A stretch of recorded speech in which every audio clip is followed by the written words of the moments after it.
নমস্কার।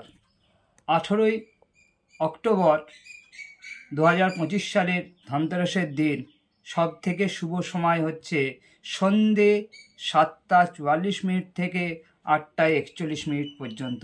এই সময় সোনার উপর এবং পিতলের বাসন, হলুদ কড়ি, মা লক্ষ্মী মূর্তি ও কুবেরের মূর্তি কেনা খুবই শুভদায়ক এবং এই সময়তে মা লক্ষ্মী বা কুবেরের পুজো করা খুবই শুভদায়ক বলে মনে করা হয়।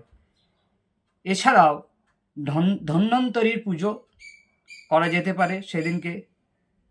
আর রাতের দিকে একটি প্রদীপ জ্বালিয়ে রাখুন, তাতে শ্রীবৃদ্ধির প্রতীক হিসাবে মনে করা হয়। ঝাঁটা কেনেন অনেকে, তা ঝাঁটা কেনা হয়, সেটাও শুভ, কেননা পরিষ্কার পরিচ্ছন্নর প্রতীক বলে মনে করা হয়। আর কি করবেন না, সেদিনকে লোহার জিনিস, কাঁচের জিনিস অথবা অ্যালুমিনিয়ামের জিনিস, এই জিনিসগুলো কোনোভাবেই কিনবেন না, ঠিক আছে? যে কোনো জ্যোতিষ সম্বন্ধীয় বা বাস্তু সম্বন্ধীয় কোনো তথ্য জানার থাকলে স্ক্রিনে দেওয়া নাম্বারে যোগাযোগ করুন।